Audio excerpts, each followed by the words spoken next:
Welcome, Whalefest enthusiasts. I'm Mary Alice Cerrito Pettis, Chair of Whalefest Monterey 2021. Thank you to Nicholas for his Whalefest theme song, Whales, Whales, O Majesty. In addition, thank you to Chris's whale watching and fishing trips for their wonderful, fantastic scenes from their whale watching excursions that you will see throughout Whalefest. For the past 10 years, we were able to invite you to attend science lectures in an auditorium, visit interactive exhibits around the wharf, visit research and rescue vessels, participate in arts and crafts projects, and dance to live music. Due to the pandemic, we are now virtual. We asked our speakers to record their presentations, the nonprofits to tell us about their research and activities through videos, and the musicians to play for us on video recordings as well. Thanks to everyone's hard work, we are able to bring you 4 nights of 2 hours each of Whalefest, an educational event dressed up to look like fun, to inspire, educate, explore, and especially to empower. The National Marine Sanctuary Foundation, Monterey Bay, awarded Whalefest Monterey and Fishermen's Wharf Association the prestigious Sea Star Award for Education and Outreach for 2020. You can send your comments and questions to info@montereywharf.com or info@whalefest.org. Please view our schedule at montereywharf.com or whalefest.org. We'd love to hear from you. While you are there, won't you please tap on that donate button in support of the cause of science, education, the sea, and its bounty of life. It takes about 200 volunteers to provide for a successful Whalefest. To them, we are eternally grateful for their creativity, generosity of time, patience, and devotion to Whalefest Monterey. For those of you who've never attended a Whalefest before, or you have, here is a refresher from Whalefest Monterey 2020.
And now I want to welcome Amity Wood from the Monterey Bay National Marine Sanctuary.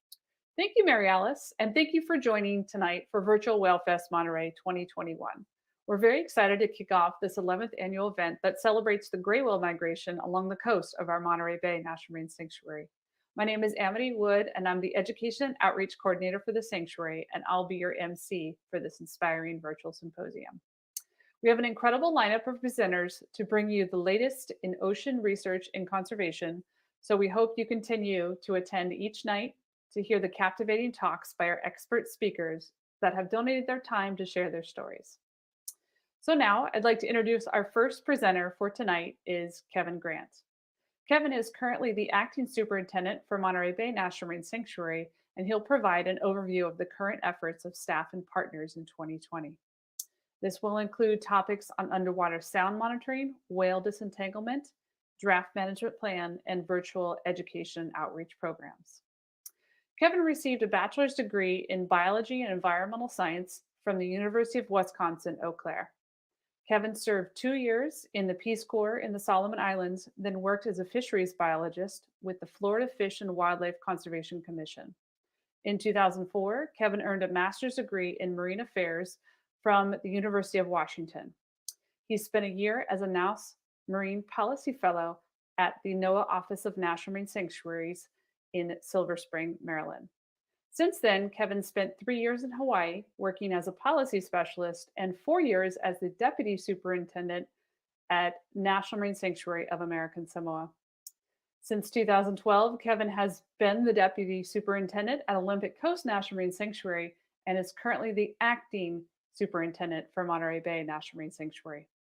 Please enjoy Kevin's presentation to kick off Virtual Whalefest Monterey 2021. Hi, my name is Kevin Grant, and I'm currently serving as the acting superintendent of Monterey Bay National Marine Sanctuary. I'd like to start by thanking the Whalefest organizers for this opportunity. The global pandemic it's affected us all, and I think it's a real testament to the organizers that they've managed to modify the format for this to allow us to continue this amazing tradition. So thank you much for that. Today, I'm going to give you a bit of information on NOAA's Office of National Marine Sanctuaries and a quick update on a few highlights of things we're working on at Monterey Bay National Marine Sanctuary these days. Let's remember that planet Earth is really planet ocean. When I think of how big Monterey Bay National Marine Sanctuary is, it's only about 0.004% of the ocean. Our ocean sustains us. It provides oxygen and food and energy and recreation and helps regulate our climate. Yet the ocean is facing some pretty serious problems. ocean acidification, rising temperatures, pollution in many forms, habitat loss and destruction, and overfishing in many, many parts of the world. Though I need to point out that there's no overfishing along the West Coast, thanks to state and federal fishery management. We need marine protected areas to help our oceans mitigate all of these stressors, to serve as areas for replenishment, for research, for education, and for areas of refuge for species that are not otherwise protected. Fortunately, our system of national marine sanctuaries is doing just that. We have 14 national marine sanctuaries and 2 marine national monuments in the system, with 2 more areas currently moving towards sanctuary designation, one in Wisconsin, the other in New York. Our newest sanctuary is Mallows Bay on the lower Potomac River in Maryland. Sanctuaries are truly special places being managed specifically on behalf of all Americans. So what are national marine sanctuaries? Per the National Marine Sanctuaries Act, sanctuaries are areas of the marine environment with special conservation, recreational, ecological, historical, cultural, archaeological, or aesthetic qualities. We are somewhat like a national park, but in reality more like a national forest, in that we allow multiple, oftentimes extractive uses to occur, like fishing, research, shipping, and of course, lots of recreation. Our job is to facilitate and conduct science, inform, inspire, involve the public, and encourage stewardship. NOAA's Office of National Marine Sanctuaries serves as the trustee for these special places by promoting compatible uses, that is, balancing use and enjoyment with long-term conservation, by helping coastal economies, by keeping sanctuary resources healthy, and improving public awareness and understanding of the marine environment. These activities are typically outlined in a sanctuary management plan. A revised management plan for Monterey Bay National Marine Sanctuary will be finalized this year. It focuses on key issues and opportunities affecting the sanctuary. Staff have been conducting a review of our last management plan, which was 2008, to examine current issues and threats to sanctuary resources and the extent to which the 2008 management plan provided adequate resource protections. In order to accomplish these things, sanctuaries focus on research and monitoring to gather critical data on threats and the status of sanctuary resources, resource protection to reduce human threats and promote appropriate uses of sanctuary resources, educating the public on issues facing the sanctuary, and outreach to promote awareness. Here are a few highlights of how Monterey Bay National Marine Sanctuary is addressing these. There are many, many topics that we could talk about today, but I felt that these might be of particular interest to this audience. Research and monitoring. The Office of National Marine Sanctuaries has established a sanctuary sound program in conjunction with NOAA's Ocean Noise Reference Station Network. This network was established to collect consistent and comparable long-term acoustic data sets covering all major regions of the US. These data can help us to characterize the Monterey Bay soundscape in an effort to investigate the potential impact that sound may have on sanctuary resources. A soundscape is generally comprised of ambient sounds, biological sounds, and anthropogenic sounds. In 2020, we had 9 hydrophone phones listening in Monterey Bay. Our regional team of scientists are all collaborating with partners to learn how to manage and analyze all of this information. We are particularly interested in the potential effects of seal bombs, cruise ships, and long-term changes in sound, including the effects of the reduced vessel traffic due to the COVID pandemic.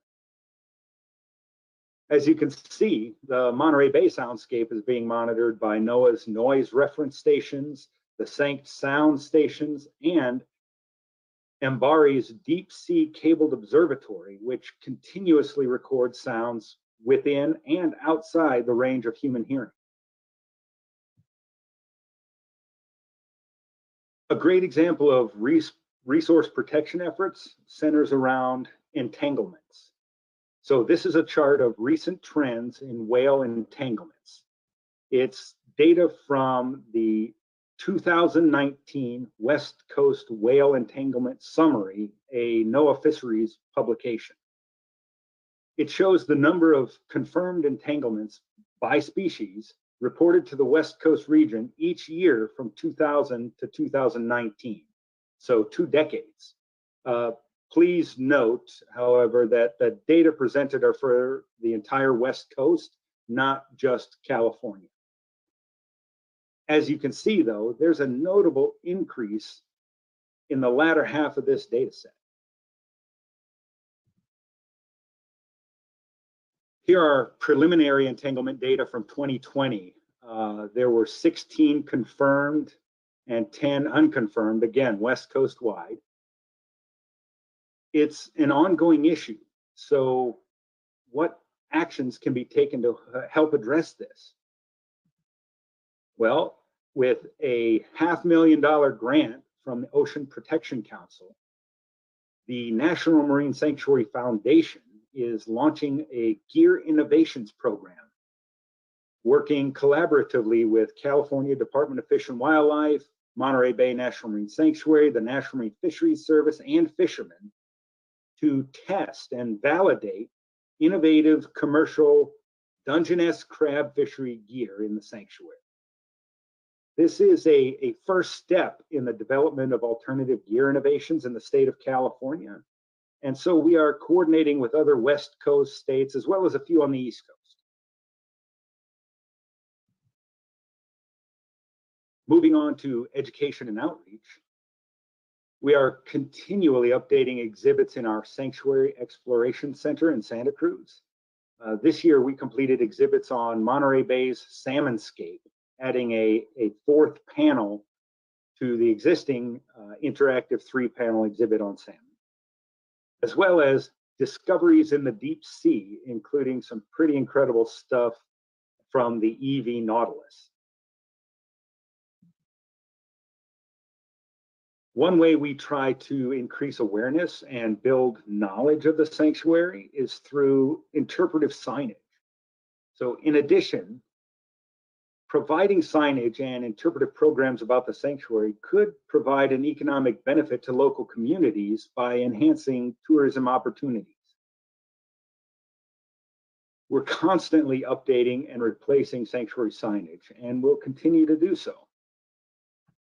And finally, education, particularly distance learning. I am particularly proud of how we managed to shift our education programming to a distance learning model during the COVID pandemic. For example, during the 2020 Nautilus expedition, we provided deep sea programming and live stream viewing. We hosted 20 live programs reaching 517 students, grades 3 through 8. We have pre-recorded programming available. A 5-part series with online teacher guides and student lessons. For live distance learning, we held 20 programs, reached 7 schools, and a total of about 730 students, grades 2 through 5. Additional students will be reached via the 18 programs already scheduled through February of this year. And then public virtual presentations. In 2020, we hosted 12 webinars which reached over 1,400 attendees. So even though visitor centers and in-person programming was shut down, we've managed to shift our education programs to a distance learning model and continued to reach schools, teachers, students, and the general public. Again, these are just a few examples of the work being done by Monterey Bay National Marine Sanctuary staff and our partners. I would encourage you all to stay engaged. The ocean provides so much to our quality of life, and it's facing some serious issues. I invite you to be an active part of your national marine sanctuary. There are many ways to continue learning about the sanctuary, marine-related issues, and ocean conservation, from participating in our advisory council process to volunteering and supporting other programs. Thank you very much. I greatly appreciate the opportunity and hope to see some of you in our National Marine Sanctuary soon. Thanks. Thank you, Kevin, for that great update on what's happening in the sanctuary. Our next presenter tonight is Karen Forney. Karen is a research biologist with the Marine Mammal Turtle Division at NOAA's Southwest Fisheries Science Center and is affiliated with Moss Landing Marine Laboratories. Tonight, she will discuss some of the lesser known marine species off of our coast. Her slides will illustrate the diversity of dolphins and porpoises in our waters, and she will share an uplifting story of harbor seal populations rebounding after the elimination of gillnet bycatch. She will also share details about another cryptic species, the endangered leatherback turtle, whose abundance off California has declined by 80% since 1990, and for which collective conservation actions are critical. Since 1987, Karen has conducted research on the abundance, distribution, ecology, fishery bycatch, and status of over 20 species of cetaceans and pinnipeds in the eastern and central North Pacific Ocean, with special emphasis on harbor porpoise, false killer whales, and other small cetaceans. She has collaborated on studies of endangered leatherback turtles off California and is currently working with a multi-stakeholder group to understand and reduce whale entanglements in pot and trap fisheries along U.S. West Coast. Results of her studies have been published in scientific journals and technical reports and presented at national and international conferences.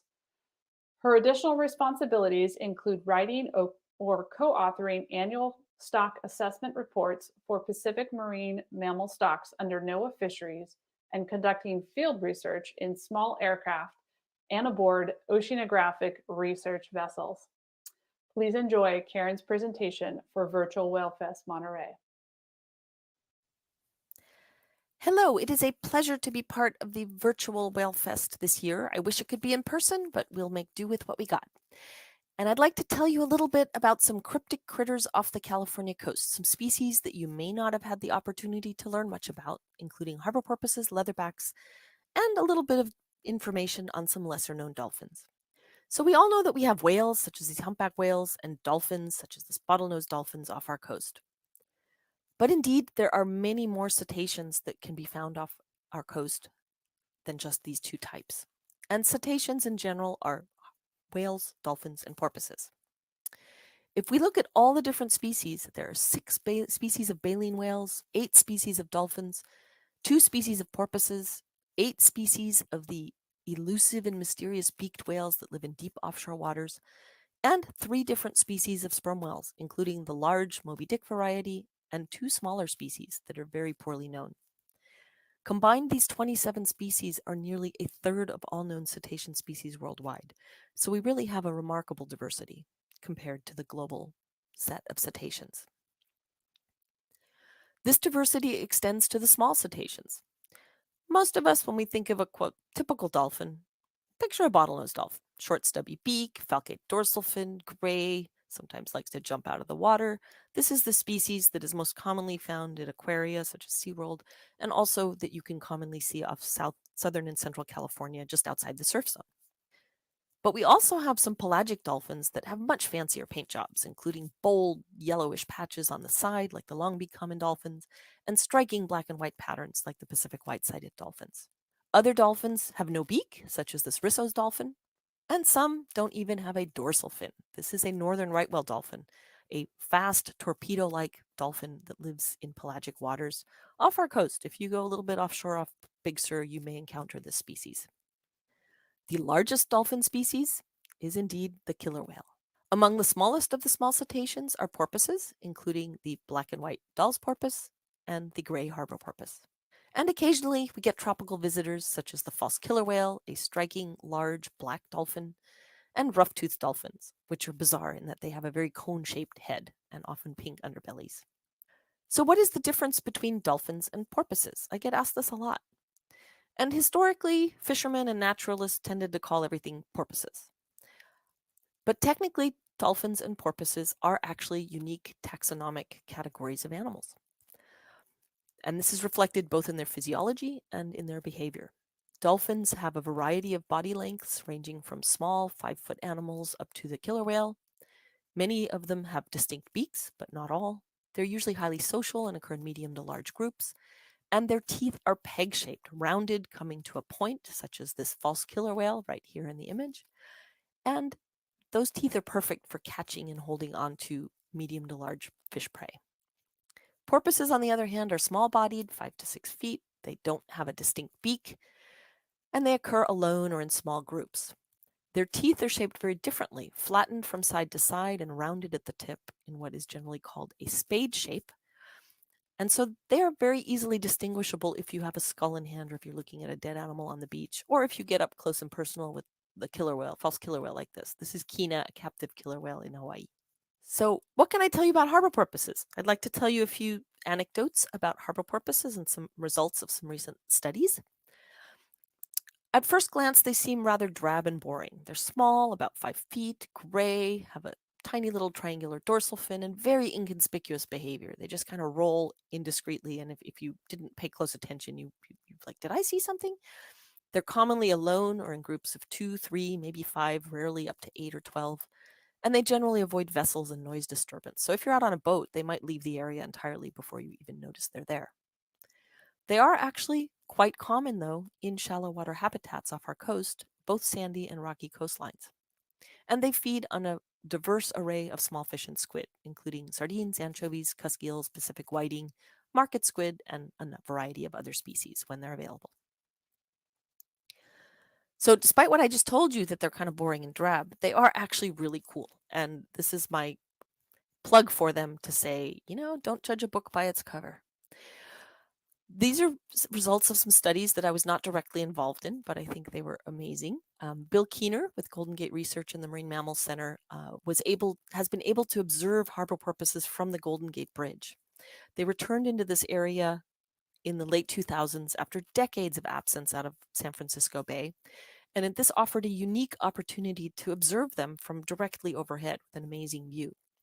And one of the things that Bill and his colleagues discovered is they were able to observe mating behavior, which was very evident because males have an extremely large reproductive organ, up to 1/3 of their body length.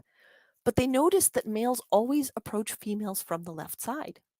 And this was strange. You'd think that if it was random, sometimes they'd be left, sometimes they'd be right.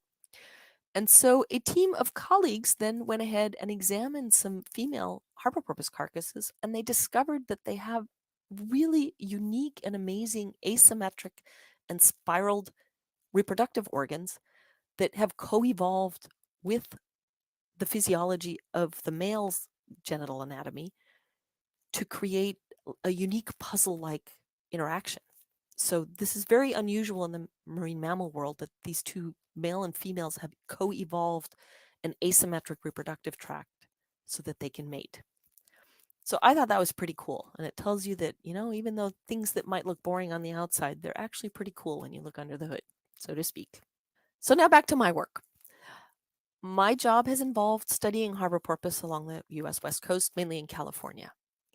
Harbor porpoise are actually distributed in temperate waters of the northern hemisphere along continental margins, mostly in shallow water habitats, and there are about 30,000 porpoises off California in total. But they're broken into 4 distinct genetic populations, shown here on the right, ranging from Morro Bay in the south up to northern California and southern Oregon, which is the northernmost California population. The three southernmost populations have a history of bycatch in coastal gillnet fisheries. These fisheries expanded during the 1980s and peaked during the 70s and 80s. And after that, there was a patchwork of regulations on gillnets to protect seabirds and sea otters from 1986 until 2002. And what I'd like to do is tell you a little bit about what impacts those gillnet fisheries had. First, a bit of background on the gillnets themselves. These gillnets are set on the bottom, kind of like a flexible floating fence, and they are soaked for overnight or for 1 or 2 or 3 days until the fisherman comes back and retrieves the net with the fish catch in it. Unfortunately, however, harbor porpoises and other species do also get caught in these nets. The graph on the bottom shows in the bars the total number of days of fishing effort in the set gillnet fisheries beginning in 1980 and going into the 2000s, separated by region. So blue is San Francisco, red is Monterey Bay, green is Morro Bay, and the arrows show when the gillnet fisheries and the bycatch in those regions was largely eliminated. The black line shows the estimated number of porpoises that died in these gillnets. And we can see that in the 80s, there were hundreds of porpoises that were being killed. And that is a very rough estimate based on limited data. The bycatch, the mortality of porpoises gradually declined, although there were a few peaks until gillnets were finally prohibited within the porpoise range in 2002. So beginning in 1986, when we became aware of the issue of the bycatch of harbor porpoise and other species, we began a long-term aerial survey series that flew along the California coast within the harbor porpoise habitat, shown on the right. The survey transects are shown with the orange lines, and we would fly this multiple times per year, usually in the fall when the weather is best, to monitor porpoise distribution and abundance. Last November, I led a group of co-authors, and we published a paper that examined these 3 decades of porpoise trends and examined them relative to the amount of bycatch for each of these 3 populations, because, as I mentioned, the gillnet fishing ended in different times in different regions. So first I'll show you the results for Monterey Bay. And what I have here, I'll just walk through this plot to explain it to you. Red in the bottom shows when there was lots of gillnet fishing and bycatch. Yellow is as gillnet fishing was reduced to low or moderate levels, and green is when the bycatch was basically eliminated. And what we see is that Monterey Bay had just under 2,000 porpoises in the 80s. They maybe slightly began to increase during the 90s when bycatch was reduced. And then when bycatch was fully eliminated, we see that this population started growing much more rapidly, and now it is close to 4,000 animals, about 3,500 animals. The San Francisco Russian River population has a similar but slightly more complicated picture. Their gillnet fishing ended in 1988. So after 1988, there was no more gillnet fishing. And we can see that after a few years lag, this population started growing up until it reached an abundance of about 14,000 estimated animals. But you'll notice these vertical bars are the statistical uncertainties around there. And what happened after that is either that the population decreased again or it leveled off. And my thinking as a scientist is that this probably is just that it grew and leveled off at a population of about 8,000 to 10,000. So it nearly doubled during this time period after gillnet fishing ended. Off Northern California, we have less information. I should have said the open squares are years when we did not survey. The black solid squares are when we did have surveys. And you can see we had a lot less effort in this region. And that increases the uncertainty around our estimates, but there's no systematic trend, which leads me to say that these populations have been largely stable. And that's consistent with the fact that there were no gillnet fisheries during this time. Gillnets were prohibited around 1900 to protect salmon up in that region. But the most dramatic pattern was for the Morro Bay population. This is the southernmost population. And the first thing we can see is that it's apparent that they were impacted much more heavily by gillnet fisheries in the 1980s and earlier, going back to the 30s, than we had even realized. In the mid-late 1980s, the population appeared to still be declining as gillnet bycatch was still relatively high. The population started slowly growing during the 90s as gillnet fisheries decreased, and then it grew more rapidly during the period of the 2000s when gillnets were eliminated. In total, there is about a 7-fold increase from the low in 1991 of about 570 individuals up to almost 4,200 porpoises in 2012, which is the last year we did a survey down there. This is a remarkably high growth rate for cetaceans of 9.7% per year. And this is the first time that we have ever been able to measure the recovery and rebounding of a population and the population growth rate anywhere in the world for harbor porpoise. So we were pretty excited to see this. And yeah, I wish my bank account would grow at that rate because it is pretty remarkable. A 7-fold change in a few decades.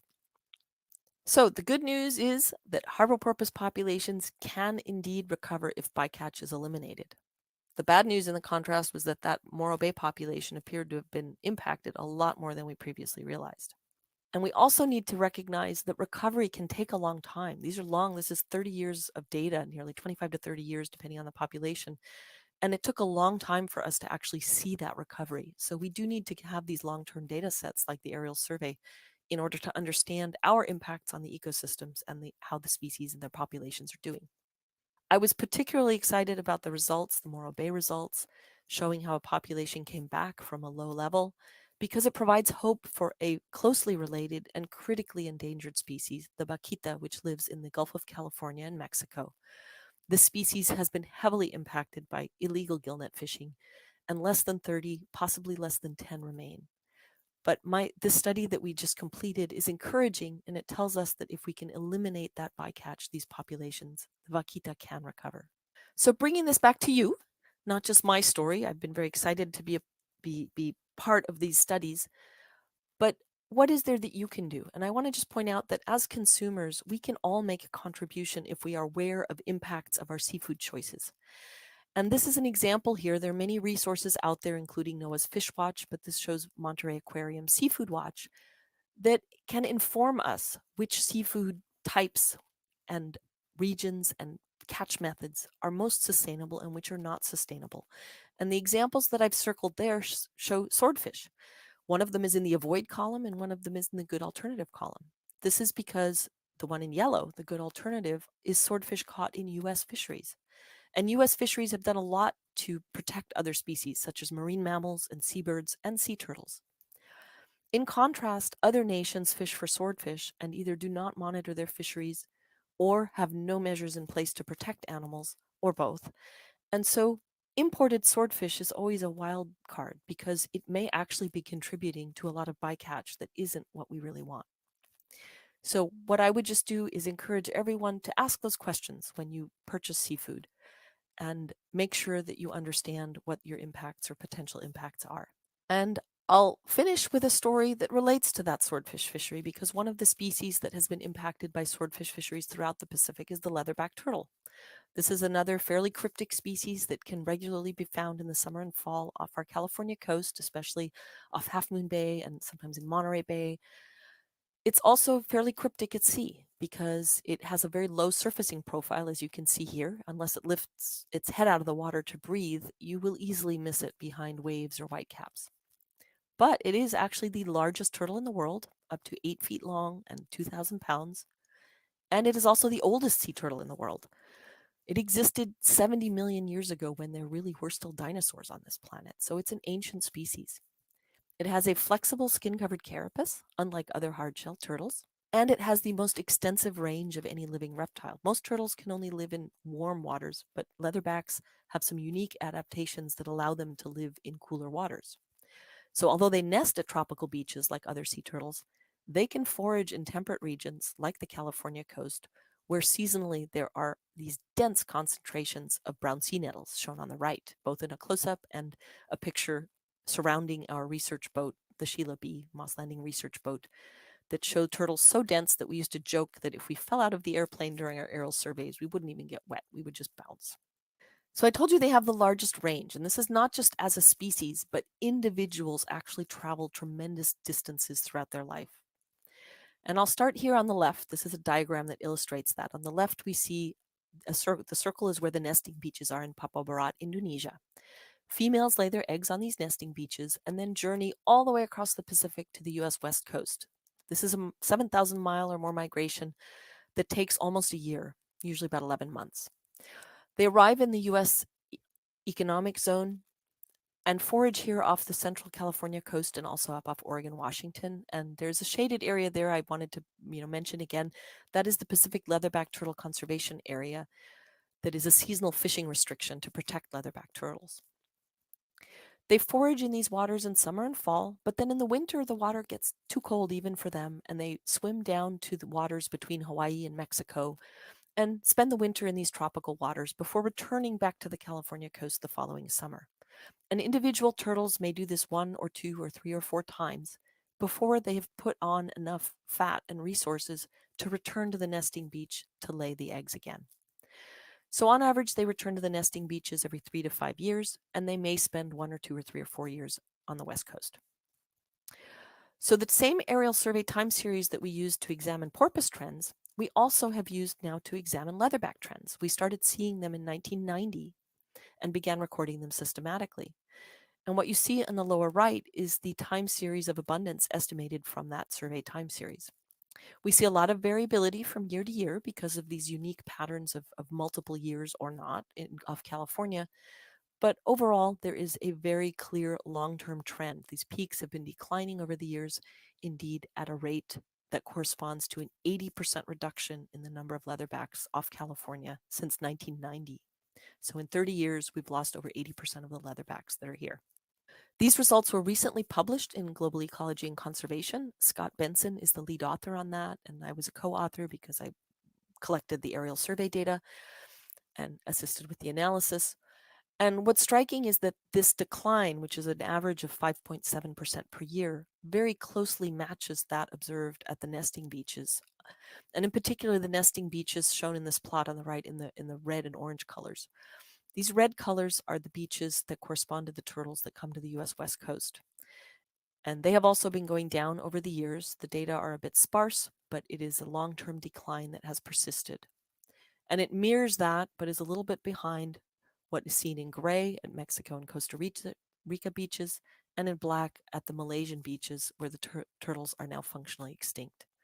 So this is a precipitous decline, and it very clearly shows that if we don't turn this around soon, we may lose leatherbacks from the Pacific Ocean.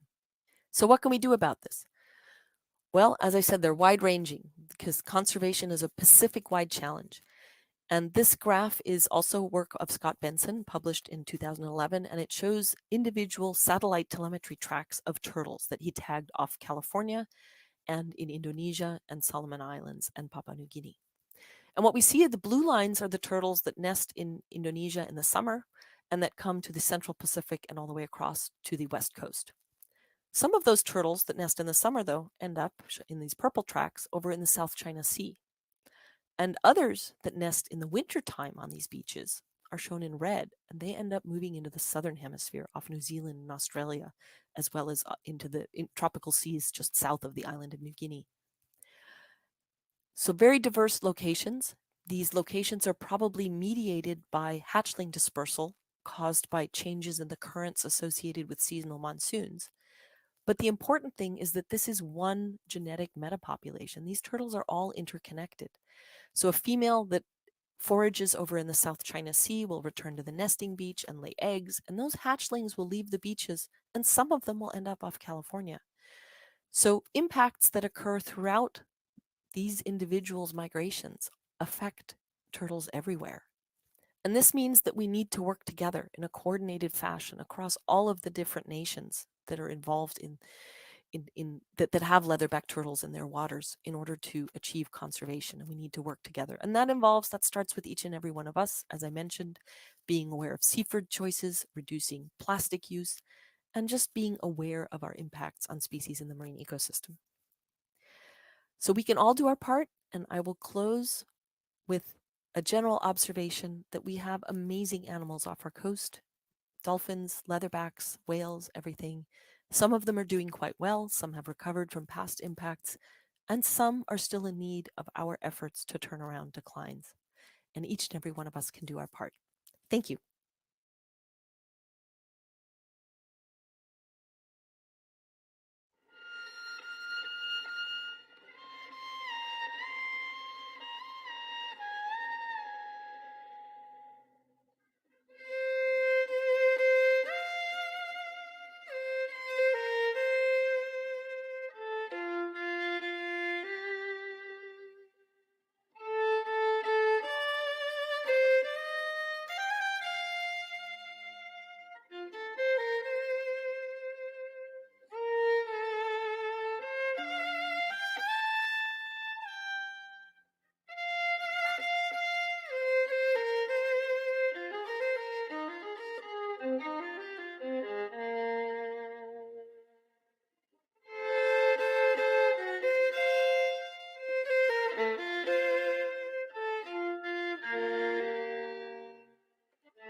The Marine Mammal Center has been participating in the Whalefest since the beginning, and when available, they have released a healthy mammal onto Monterey Beach. Shortly, you will see Mitchell from last year go lumbering into the water without a look back. And from the year before, you'll see Hay 19 and Rifle gallop toward the water and then stop, kiss, and then go into the water. The Antenna Wildlife Society will show us the necessity of the mighty condor to the health and the vitality of the marine environment.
Hello, and welcome to Virtual Whalefest 2021. My name is Dr. Julia O'Hearn, and I am the Monterey Bay Operations Manager with the Marine Mammal Center. The center is proud to have been a part of Whalefest since its origin 11 years ago. You can see some of the pictures from our booth from previous years when we were in person, and so happy to be a part of Whalefest again this year in this new virtual form. If this is your first time attending Whalefest or hearing about the Marine Mammal Center, we are the world's largest marine mammal hospital. We're a nonprofit established in 1975 with around 90 staff members and close to 1,400 volunteers. Pictured to the left is our headquarters located in Sausalito, California, but we rescue sick and injured marine mammals along 600 miles of California coast, from Mendocino to San Luis Obispo counties, and even have a hospital located in Hawaii. Pictured to the right is our Monterey Bay site, which is my home base. Our local site allows us to dispatch our rescue teams for faster responses and stabilize patients before they are transported to our headquarters. Every patient's journey, however, begins with a phone call to our 24-hour rescue hotline from people just like you. We rely on the public as our eyes and ears to report marine mammals in need to us. We'll then dispatch our rescue teams, like you see pictured at the top left, with protective equipment, and pick up the animal if it does need our rescue. Our team of veterinarians and volunteers rehabilitate our patients, and the ultimate goal is to release them happy and healthy back to the ocean. Our work doesn't stop there. Research helps us understand why marine mammals are getting sick and how we can keep them healthy and safe. To share what this journey looks like for our patients, I'm going to play a short video that highlights one of the patients we rescued this year, a California sea lion named Loki. This video is narrated by our teacher engagement specialist, Jade Fujini-Laws. Take it away, Jade. Hi, my name is Jade, and I'm an educator here at the Marine Mammal Center. Since we can't be at the center to give you a tour, let's visit through the eyes of one of our California sea lion patients, Loki. Loki came to us in July after we received several phone calls to our rescue hotline about a California sea lion entangled in a fishing net on the Coast Guard jetty in Monterey, California. Once on site at our hospital, the first step was to get a quick checkup. Our vets collected his blood, urine, and feces to send to the lab for diagnosis. In as little as 24 to 48 hours, the results from the lab are shared with the veterinarians to complete a diagnosis. For Loki, all of his results came back normal, so our vets knew there would be no other complications while sedating him to remove the fishing net. Any procedure that can be done for a human can be done for a marine mammal, whether that is stitches, ultrasound, brain scans, and even x-rays. Lucky for Loki, however, our expert vet team was able to do a simple net removal in his pen. Our veterinarians made quick work of removing the entanglement and cleaning out the wound that was left behind to ensure there would be no infection.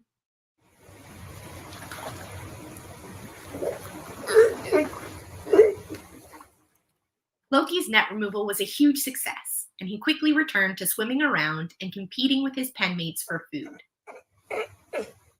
After just 2 weeks of healing and eating tons of delicious fish, Loki was healed and released back to his ocean home for a second chance at life.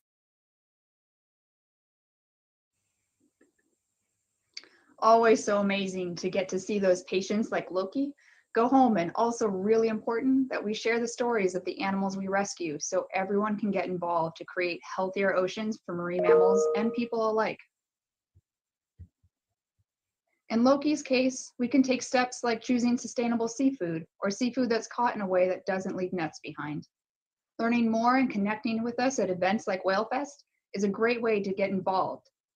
While we're not currently doing this in person, we are offering lots of programs online through our website, such as activities, virtual programs, and curriculum. Head to the marinemammalcenter.org, click the Education tab to check it out.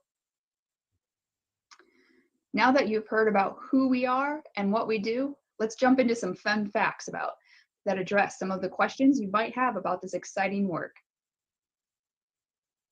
You probably know there are a lot of different types of marine mammals. The center works with seals, sea lions, sea otters, whales, dolphins, and even porpoises. But can you guess the most commonly rescued patient in Monterey area? A helpful clue might be to think about the marine mammals you've seen before. You might have guessed harbor seals, and that's a good one, as we do see groups of harbor seals, especially if you've been over to Fisherman's Wharf and Pacific Grove.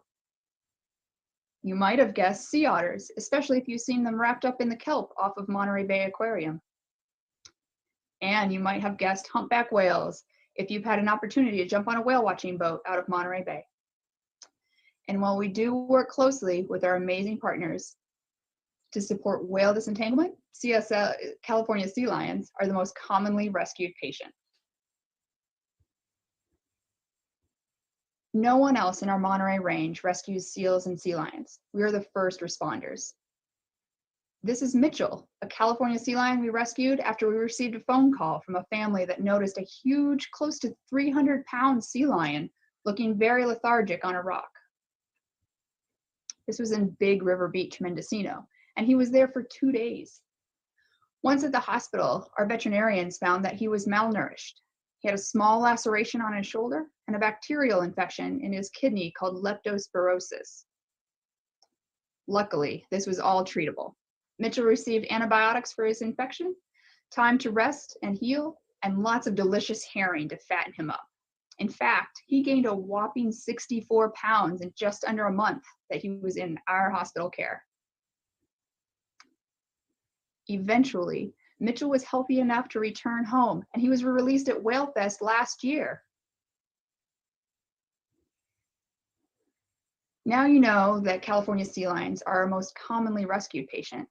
What about the total number of patients rescued by the center?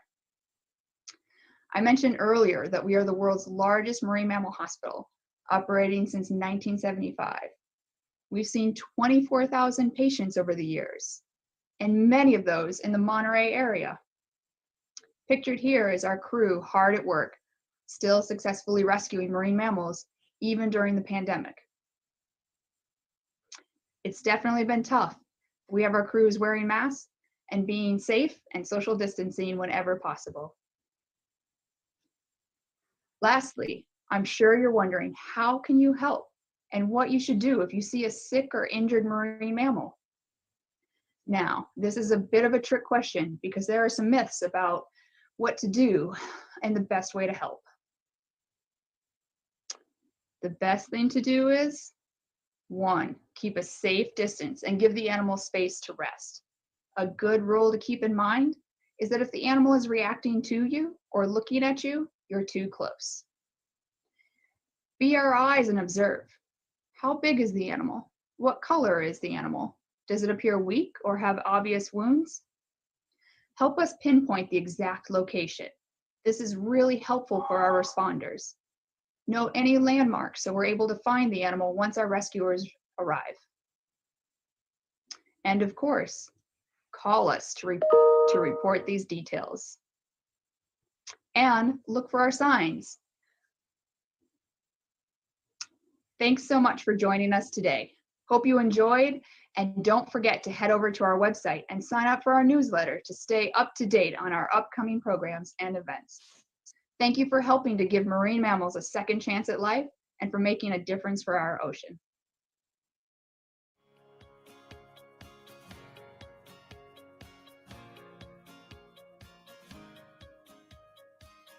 In 1805, Lewis and Clark made their way to the Oregon coast. They had traveled miles, and as they gazed upon the coast for the first time, they noted in their journals a shocking discovery of large vultures eating the remains of a giant whale that had washed up on shore. What they saw were California condors, and these vultures were their constant companions as they traveled along the Columbia River Valley. California condors are a critically endangered New World vulture species found in North America, with the Latin name Gymnogyps californicus.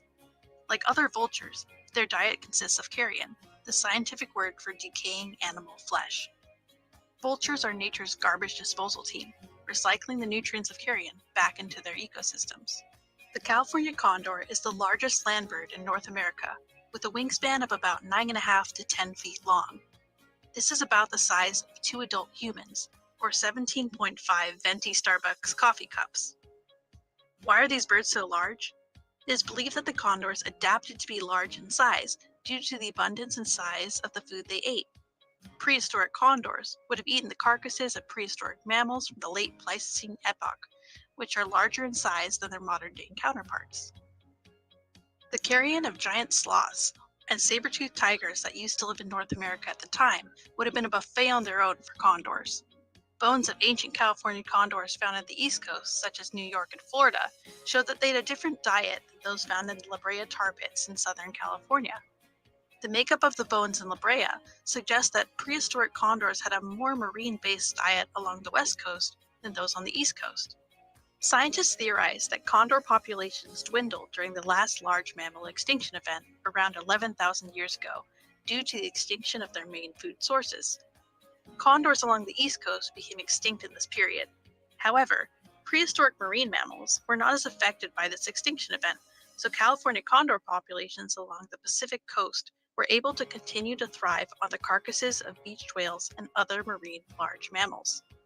Their connection to the Pacific coast ecosystem had prevented the extinction of the condor and allowed them to survive into the modern age. The Lewis and Clark expedition and the westward expansion of European settlers led to the decline of the condor. With increased urban development, human interaction, and other factors, condor populations dwindled just as they had during the last large mammal extinction. The last sighting of a condor in Oregon, where Lewis and Clark first sighted them, was in 1904. Condor populations continued to fall until there were only a small population left in Southern California.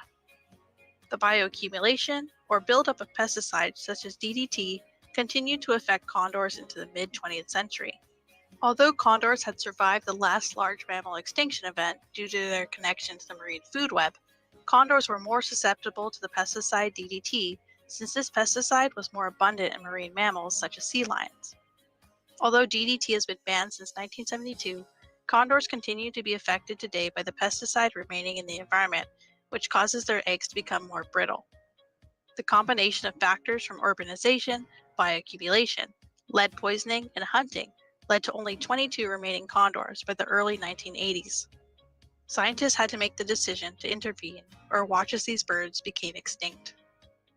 By 1987, all remaining 22 birds were captured to start a captive breeding program, and condors became officially extinct in the wild. All condors today are descended from this last small group of individuals. The condor population was successfully increased through captive breeding, and releases back into the wild began taking place in California, Baja, and Arizona. Ventana Wildlife Society has been releasing and monitoring condors along the Central Coast since 1997. Since DDT was banned in 1972 and is no longer being put into the environment, the threat it poses to condors and other wildlife has been on the decrease in more recent years. Although populations of condors are increasing through the captive breeding program, there are still threats to the condor, with the largest threat being lead poisoning from the consumption of spent lead ammunition and carrion. Many ranchers and hunters are leading the way by switching to non-lead ammunition. In 2006, condors were observed eating the remains of a beached whale that had washed up on shore, just as they had been observed by Lewis and Clark over 200 years before. Through continued efforts, the condor population at Big Sur has reached over 100 in 2019. Thank you for viewing this presentation.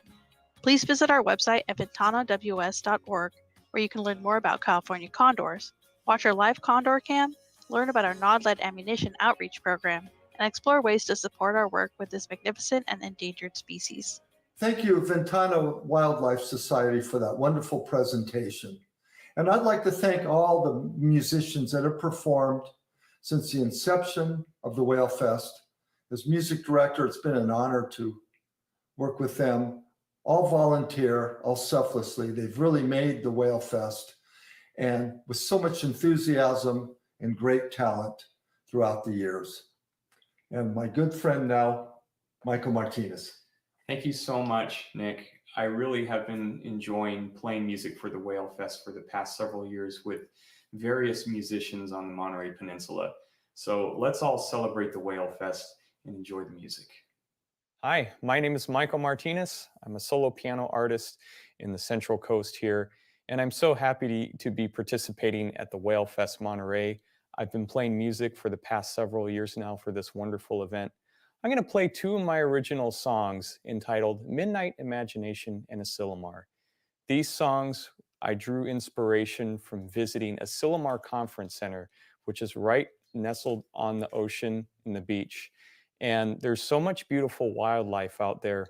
On my many walks, I would get inspired by seeing the wildlife, the nature, and the ocean. And it just drew a lot of inspiration to create these songs. So I hope you enjoy. These are two songs from my album Asilomar.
As we complete our speaker symposium for tonight, please enjoy this talk from Dr. Ari Friedlander, an associate researcher at UC Santa Cruz Institute for Marine Sciences and the director of research at the California Ocean Alliance. Ari will take you along to explore the underwater lives of the largest and the smallest baleen whales in local and the most remote parts of the planet. Blue whales from California, humpback whales from South Africa, and minke whales from the Antarctica. He will share how new scientific tools have allowed us to track the underwater movements of these giants and describe their behavior, and the development of tags that includes video cameras that have opened up a whole new world to researchers and the public. From a whale's perspective, we can now visualize the environment in which whales live and better understand the decisions they make. Ari's research focuses on using biologging technology to study the underwater behavior of marine mammals. More specifically, Ari is interested in the foraging ecology of these ocean giants and how environmental climate change impacts these animals. He has led a pioneering studies of whales in the Antarctica, having made nearly 40 trips in over 20 years to understand the impacts of commercial whaling and rapid climate change. Locally in California, Ari has worked for a decade to study the impacts of Navy sonar and other man-made stressors on the behavior and the survival of marine mammals. Ari works with several different organizations to promote science and conservation, including being a National Geographic Explorer and World Wildlife Fund ambassador, and is currently working with the BBC and Netflix on documentary films. Please enjoy Ari's presentation entitled Hidden in the Ice, Uncovering the Secret Lives of Antarctic Minke Whales. Hi there. My name is Ari Friedlander. I'm an associate researcher at the UC Santa Cruz Institute for Marine Sciences and the director of research for the California Ocean Alliance. My talk today is called Hidden in the Ice, Uncovering the Secret Lives of Antarctic Minke Whales, and I appreciate you listening in. First off, I'd like to thank those who made it possible, our funding agencies like the National Science Foundation, the World Wildlife Fund, the International Whaling Commission, and my collaborators who helped to make this a success, from the Hopkins Marine Station at Stanford University, the Duke University School of the Environment and Marine Lab, NOAA, and the Australian Antarctic Division. And of course, to those who waited behind while we went far afield to collect these data. Who are minke whales? Well, I've circled a common minke whale on this Whale of the World's poster here in red.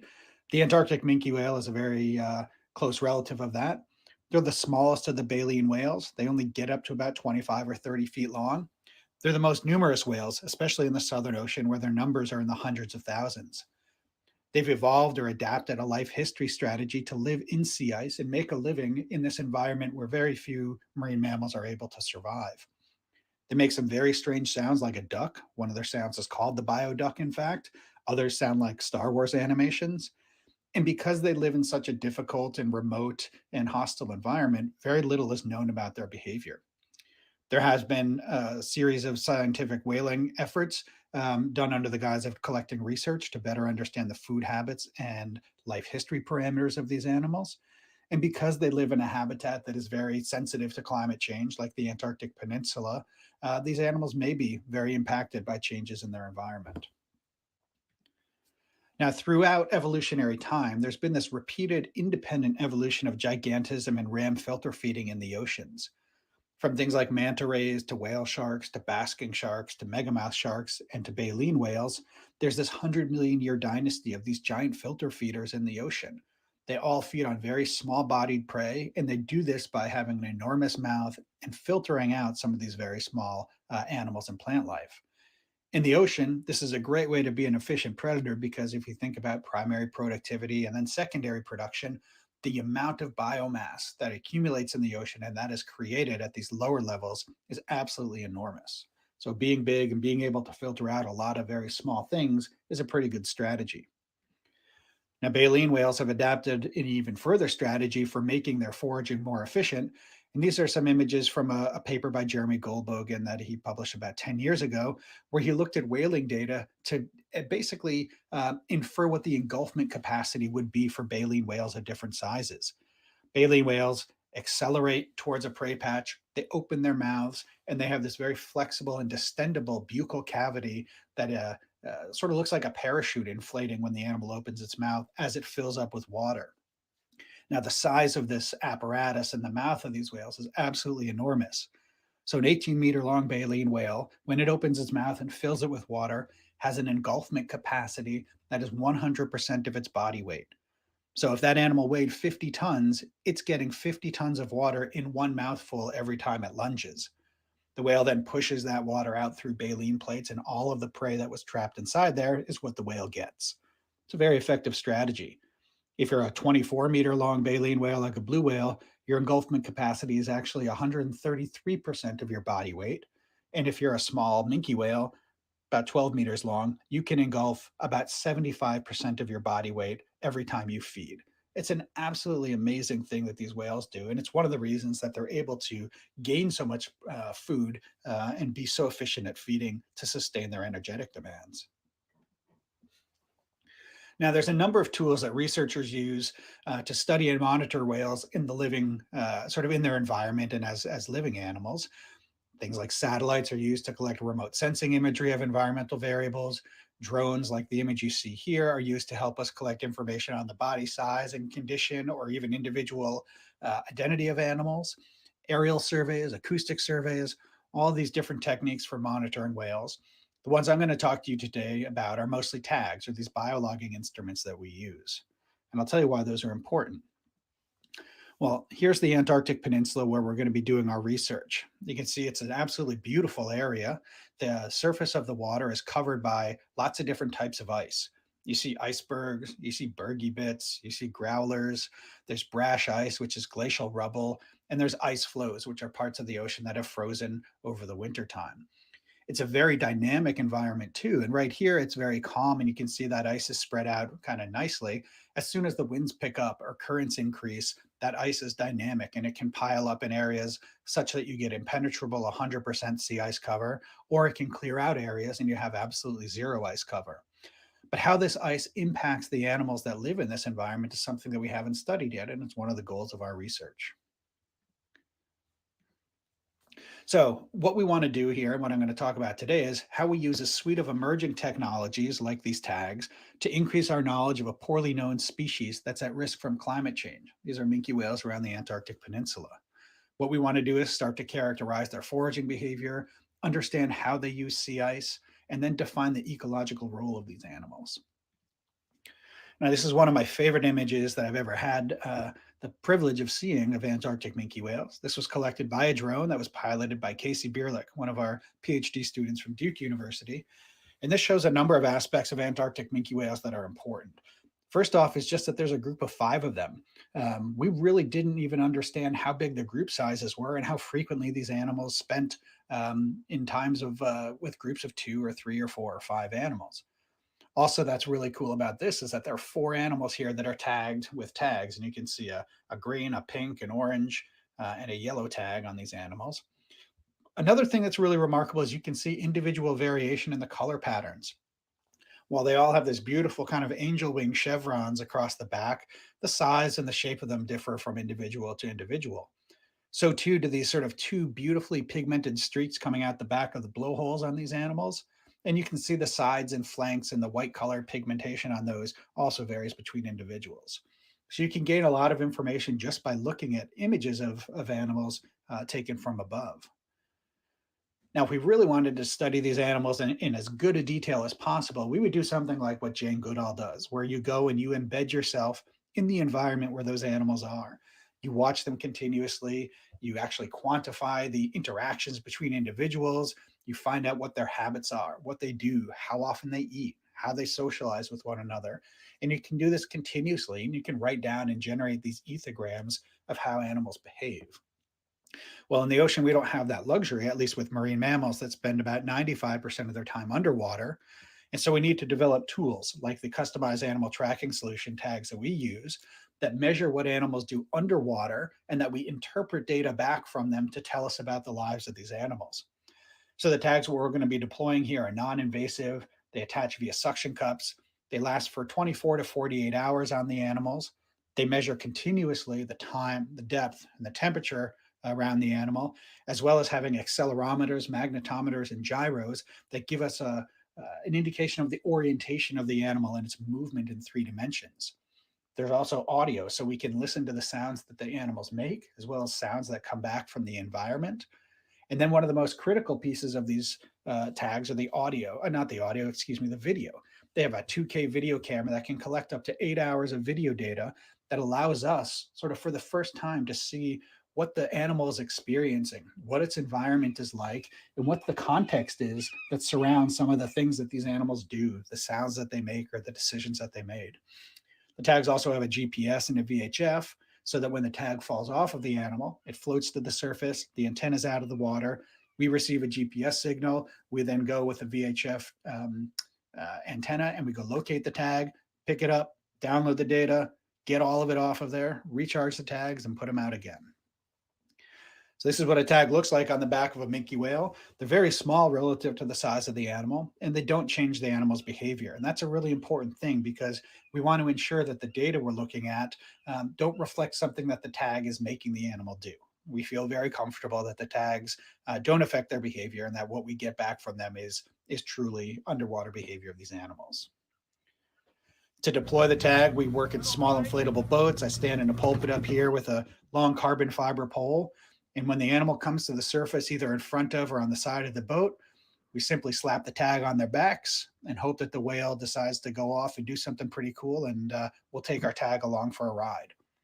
You can see the whales really don't respond very much. The animal just goes right back below the surface. That animal, in fact, just stayed with us, bow riding and dipping underneath our bow for another 10 or 15 minutes. These animals are actually quite curious. This is taken from a video camera on the side of my helmet. You can see this animal is directly in front of us right here. The surface is almost bow riding like a dolphin would. Tag goes on, animal just goes about its business. And of course, we're not going to show you the tagging things that don't work, but when it does work, it looks relatively simple. And one of the things that makes it look or makes it as doable as possible is by spending as much time as we were able to in the field and getting to know these animals and seeing how they behave, what things they respond to, and how our presence impacts them. Now, when we get the tags back, one of the things we want to do is look and see where the animals go and what they do. So this image here, you can see the white is the land and the dark blue is the ocean environment. Anvord Bay is a coastal bay on the western side of the Antarctic Peninsula. The Gerlache Strait is an area of open water. And the green dots here indicate where we deployed a tag. And then every tag has a track that's made up of dives, which are indicated by these circles. A green circle is where the tag went on. An orange circle is where the animal was feeding. And a gray circle is where the animal was simply traveling or not feeding. A couple of things really stand out to me. First off is that these animals spend almost all of their time deep inside these bays, and not surprisingly, that's where the sea ice is. When the animals do wander out into this more open water, they tend to move in a straight line. They move pretty quickly. They don't spend a lot of time there, and that's because that's where the predation is going to occur from killer whales. So at a very first glance, we see that these animals tend to be very restricted to these bays and areas close to the coast where that sea ice is available to them. Now, this is what it looks like when we look at the video tags, the data from the video tags. We see the orientation of the animal in the upper left, then you see the video screen on the right, and then the first graph on the bottom there has 3 lines. The blue line is the depth of the whale, the green is the speed of the whale, and the pink line is the jerk signal. The jerk signal is effectively just the aggregate of all of the acceleration signals at one time. So if an animal speeds up very quickly and then decelerates very quickly, there's going to be a very high jerk signal. You actually see that that lines up with changes in speed quite well. And that's what it looks like when a baleen whale feeds underwater. A rapid acceleration and a rapid deceleration when the mouth opens. Now I'm going to let this play for a little while, and you're going to watch the animal swimming at the surface. You're going to see the sea ice environment, and then it's going to go down on a dive, and you'll see that happen when it feeds. So this is great. You can see the underside of the sea ice right here that the animal is in. It's going to go on a really quick dive here. You can look at the orientation of the whale. It's pointed down. It's going to turn around and come up towards the surface quickly. It opens its mouth right there. You can see all of the krill that it missed that are swimming past it. And then you can see the sea ice environment. This is amazing. You can see the amount of ice cover that the animal is in and what the surface of the ocean looks like. Really outstanding stuff here. Hot off the presses kind of Antarctic minke whale swimming through ice. It's found a little bit of open water. It's going to take a breath, dive down beneath that ice again. Awesome stuff. We watch hours and hours of this video just to see what these whales are doing. He's diving down deep again. He's going to accelerate, and you're going to see another feeding lunge come here in a second. Right there, took another lunge. Not as much prey in the water column that time. There we go. Yet another lunge. There you can see the krill that time. Now, what's good about this is that we get to see from the animal's perspective its environment, but also some of the other animals that are associated with it. So this is in a group of 4 or 5 whales. One of them's taking video of the other guys. You can see that minke whale there just fed. You can see it from below. It opened its mouth. This is great. Oh, another one just fed right there. This is really cool video because it shows us for the first time that these whales actually feed in groups, that they coordinate their feeding strategies. Those 2 animals just lunged at exactly the same time. There's one that has another tag on it. The other thing to note is how quickly that water gets pressed out through the baleen plates. It took about 10 seconds between when that animal opened its mouth and when it was ready to feed again. It would take about a minute or a minute and 20 seconds in a blue whale to do. Here's another great group feed. You can see 5 other minke whales there. Absolutely awesome. First time we've ever been able to witness this kind of stuff. And it's being recorded by another minke whale, which is really awesome. Very cool stuff. So just learning about group behavior in these animals from the tags is pretty awesome. Now, another thing we can do is look at sea ice habitat use and how the animals use the different environments that they encounter. You can see this is almost 100% sea ice cover that this minke whale is navigating through. And we're going to find out what it does in that sea ice in a minute. It's kind of coming up to the surface. It's jostling around a bunch of ice. It's bouncing off of our cameras. And eventually this animal is just going to be at the surface, and you'll see that in a second.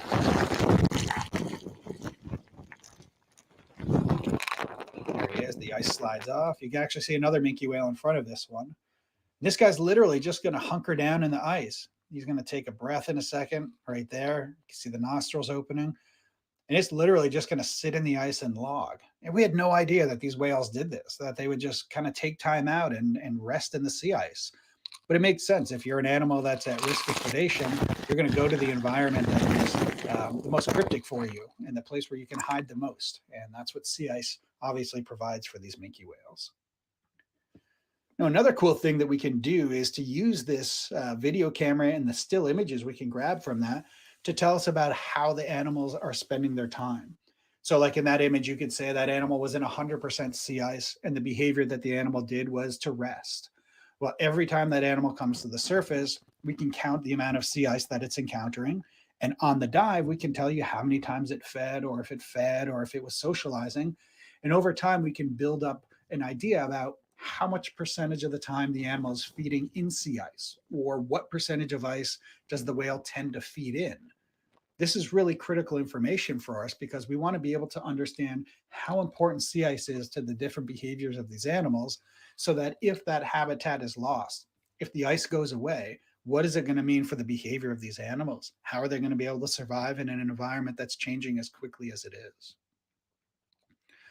Well, we also get to see some really cool things that we did not expect to see. Here's a little minke whale swimming through the water that encounters a little friend and decides to play with a jellyfish. I'll just let this play, and it's pretty obvious this whale is just interested in the jellyfish and kind of playing around with it.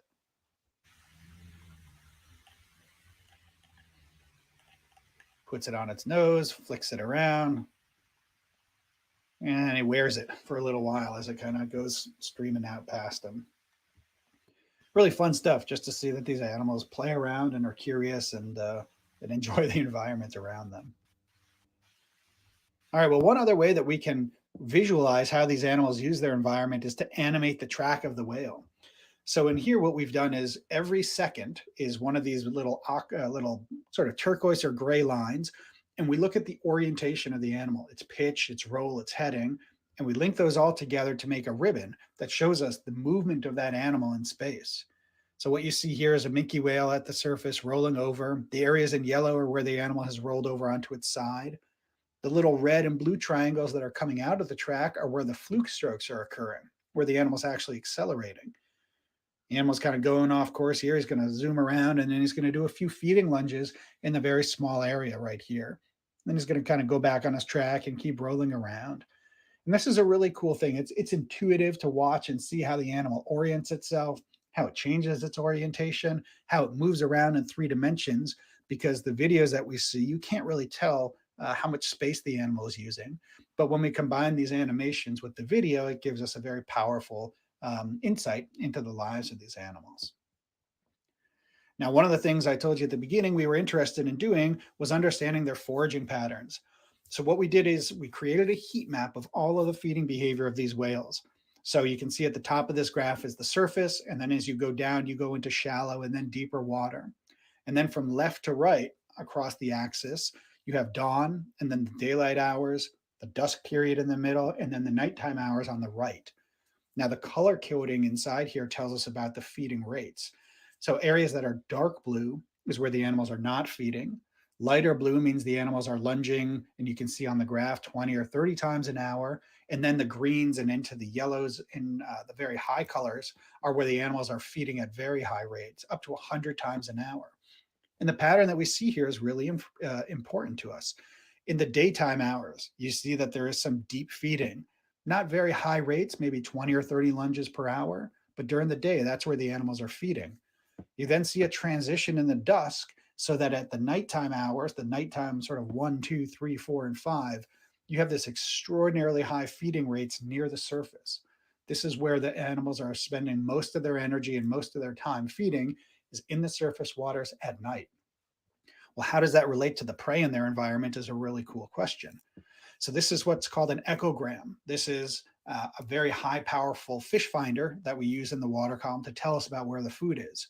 So in this graph, the red line is the bottom of the ocean, and you see these kind of clouds of krill that are different colors of green and yellow and red. Each of those prey patches has a different density, and the red colors are higher density, the green is lower density. But the thing that you notice is that those patches are pretty deep in the water, sort of between 100 and 200 meters, sometimes even a little deeper than that. So look at where the minke whales are feeding during the day. It's deep, but they're not feeding a lot because it takes a while to get to those patches, and the transit time between there kind of limits the amount of foraging the whales can do. All right, well, this is what the prey field looks like at night. Those prey patches have become more dense, more consolidated. They are now very close to the surface. The minke whales are taking advantage of that, and their feeding rates are extraordinary. This is the nighttime krill near the surface. The whales are feeding up to 100 times an hour, over 1,000 times in a given day, and they're making the decision to wait for that prey to come to them, to be more available at the surface and in higher densities to make their foraging more efficient. All right, well, to summarize some of the findings, and again, we're working through these data sort of day and night to try and learn about these animals, and this is just kind of the very surface of what we've started to learn.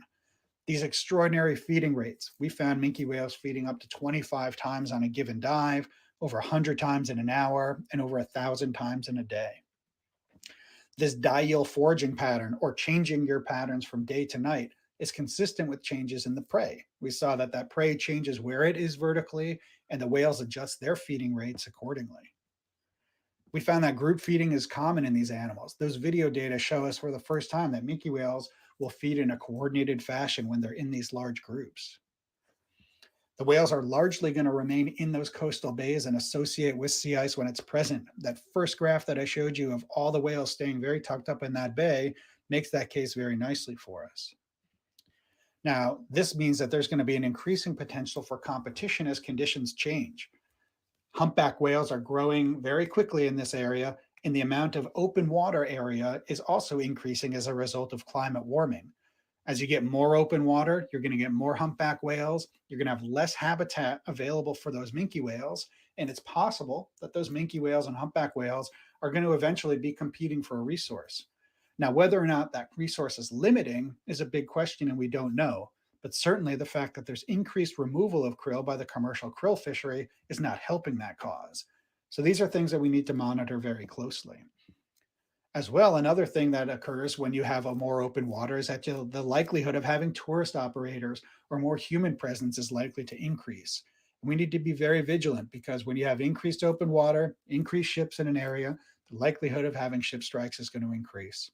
So we need to be very vigilant about how we use this area and how our impacts on this area affect those animals.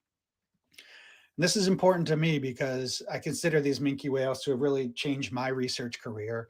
When you have an encounter like this with a little juvenile minke whale that's been tagged before, obviously he's carrying a little tag, but is just curious. This is a wild animal that is curious about us. It has no fear. It just wants to see what we're doing, and giving us the opportunity to see it up this close and to get this personal kind of experience where you can look into the eye of this animal and it looks back at you and you share that moment is pretty remarkable. And to do this in a place like the Antarctic, to me, makes this even all the more special. And I could not be more grateful for the opportunities that I and my colleagues have to study these animals, and to be able to share this information with folks like you is really important to me. So I appreciate your time. I hope you all get to have encounters like this, and I hope that we can all talk about them too someday. Thank you very much. Thank you to Dr. Friedlander, and thank you to all of our sponsors, especially Fishermen's Wharf Association and the Arts Council of Monterey County. Thank you also to all our volunteers and our committee, especially Wendy Brickman, Antoinette Saylor, Peggy Stapp, Amity Wood, Judy Proud, Craig Johnson, and many others for their creative hours. We will close this evening with the Santa Cruz-based WWF Trio. In the past, Whalefest always welcomed the Kumboa Jazz Honor Band, an extracurricular high school band of the best high school jazz players in Santa Cruz County. It is a band that students must audition for and also functions as a professional band. Unfortunately, due to COVID, the entire program is on hold. However, the staff and board members have not been idle. Performing for us under the name WWF Trio, they are Keith Whelan drums, Robert Witter bass, and Brian Fitzgerald. And they play their own version of the Beatles' Norwegian Wood as we say goodbye for tonight. See you tomorrow at 6:30 p.m. If you have comments or questions, please send them to info@montereywharf.com or info@whalefest.org. And for our schedule, please view montereywharf.com or whalefest.org. And while you're there, please push on that donate button to support Whalefest Monterey. Thank you so much.